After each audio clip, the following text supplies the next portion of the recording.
ISIS mengeluarkan ancaman teror ke tanah air melalui pimpinan Mujahidin Indonesia Timur Santoso. Santoso alias Abu Wardah menjadi tokoh yang paling dicari saat ini oleh aparat keamanan. Aparat keamanan Indonesia mematok paling telat 9 Januari 2016 Santoso ditangkap hidup atau mati.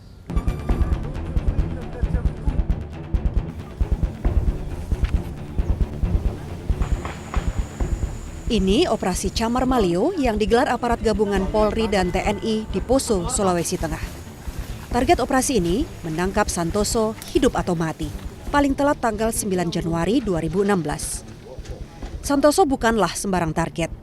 Dia mendeklarasikan berdirinya perwakilan ISIS di Indonesia di bawah Mujahidin Indonesia Timur.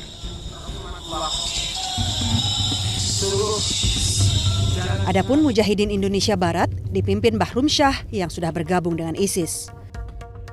Bahrum Syah dikabarkan telah tewas di Suriah. Penggantinya diduga Salimat Tamimi alias Abu Jandal yang juga berada di Suriah. Abu Jandal baru saja mengunggah video perihal dukungan ISIS kepada Santoso. Nama lain asal Indonesia yang diketahui bergabung dengan ISIS di Suriah adalah Bahrun Naim. Selama ini ia diketahui bergabung dengan kelompok radikal di Jawa Tengah. Aparat keamanan meyakini 500 warga Indonesia bergabung dengan ISIS di Suriah. Sekitar 100 orang telah kembali ke Indonesia dan dikhawatirkan akan menghidupkan sel-sel ISIS di tanah air. ISIS ini memang luar biasanya itu propagandanya amat sukses gitu.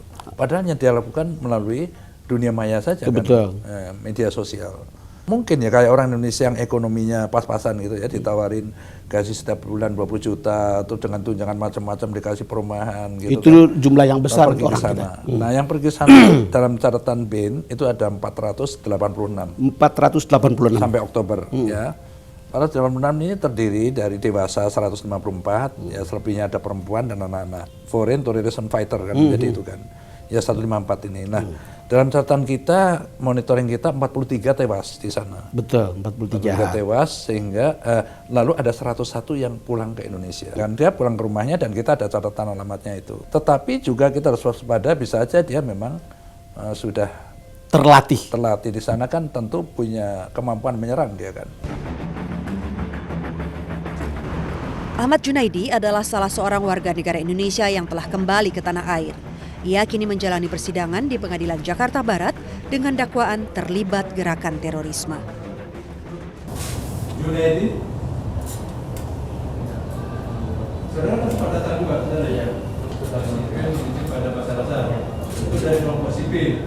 Iya. Kelompok sipil tempat saudara ada di situ ya. Iya, sipilnya itu banyak. Saat ini, Pengadilan Jakarta Barat tengah menyidangkan 16 kasus terduga teroris. Yang dituduh ISIS itu adalah yang di Jakarta Barat itu dua memang Helmi, karena peranan dia itu sebagai orang yang membelikan tiket orang yang mau berangkat ke Turki yang katanya mau ke Syria gitu, ke Suriah. Nah, kemudian kalau Ustadz Basri itu sebetulnya dia tidak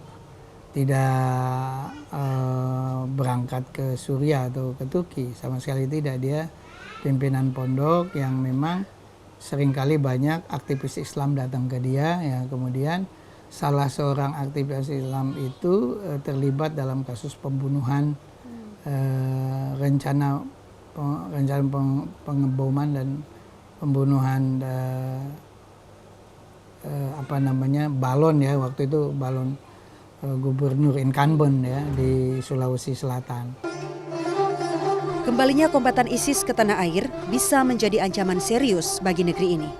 Apalagi teror Paris menjadi rujukan anggota ISIS untuk meneror berbagai negara.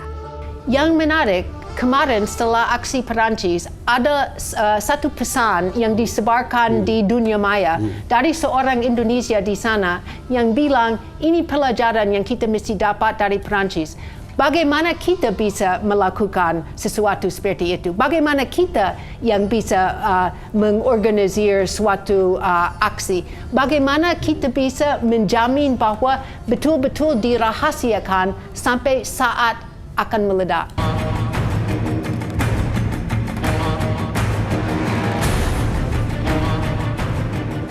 24 November lalu, Kementerian Perhubungan memberlakukan status kuning atau waspada pada kondisi keamanan bandara. Di Bandara Soekarno-Hatta, tim gabungan dikerahkan untuk meningkatkan keamanan menyusul adanya sejumlah teror yang terjadi di beberapa negara belakangan ini. Sedikitnya 650 petugas siaga menjaga keamanan bandara. Ini belum termasuk petugas dari Polres Bandara Soekarno-Hatta, Brimob, dan Gegana, 80 orang. Terminal 1 dijaga petugas bantuan dari TNI Angkatan Darat, sementara Terminal 2 ditambah TNI Angkatan Laut, dan Terminal 3 dikawal TNI Angkatan Udara.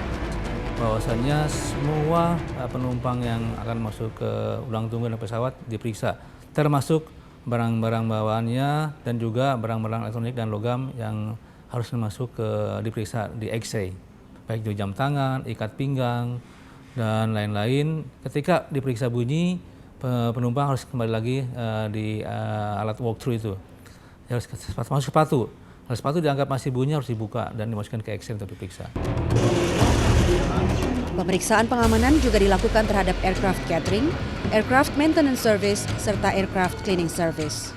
Terus juga termasuk petugas cleaning service yang bekerja di pesawat, itu juga kami lakukan secara optimal karena tidak ada kemungkinan ada orang dalam yang dikerjasamakan oleh teroris untuk melakukan hal-hal yang tidak diinginkan. Karena kejadian di Mesir kan juga disinyalir ada petugas atau orang dalam yang bekerjasama dengan teroris.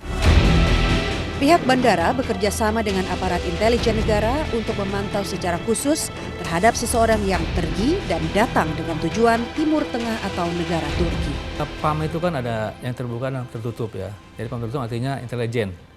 Wah, itu sudah dikerahkan juga untuk mengantisipasi, mengamati penumpang yang khusus datang dari Timur Tengah. Itu memang ada kekhususan ya, lebih diutamakan penanganannya dan lebih dioptimalkan untuk menjaga hal-hal tidak diinginkan. Pada pengelola objek vital juga kita harapkan agar betul-betul lebih waspada dan juga lebih memperhatikan aspek security-nya. Seperti misalnya di bandara, agar betul-betul kalau memang dicek yang benar. Sehingga tidak formalitas. Demikian juga di tempat-tempat hiburan maupun hotel-hotel. Karena tidak kemungkinan mereka mencari target karena mereka sudah ada niat, tinggal sekarang kesempatan. Bila mana kesempatan, dia akan berbuat. Teror tentang ISIS sempat menghantui komunitas One Day One Juz atau ODOZ hari Minggu 22 November lalu. Sasarannya Masjid Al-Jihad Karawang, Jawa Barat. Kabar rencana ISIS ini dibocorkan peretas jaringan komputer anonimus, namun faktanya tidak terbukti. Ini juga jadi pertanyaan besar, kenapa ODOZ yang menjadi sasaran? Apakah karena kita termasuk salah satu komunitas Al-Quran online terbesar di Indonesia? Kita yakin bahwa selama kita adalah komunitas yang mengkampanyekan Al-Quran. Kita komunitas yang murni mengajak masyarakat akan lebih sering untuk buka Al-Quran. Tak mau kecolongan, Polda Metro Jaya kini memperketat pengamanan di Jakarta.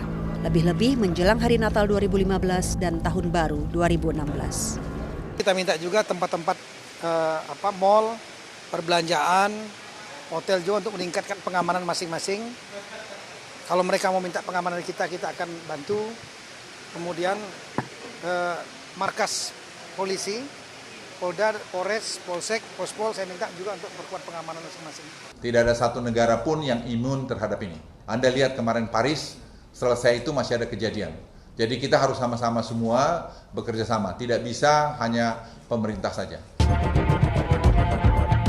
Semoga teror ISIS tidak terjadi di negeri ini.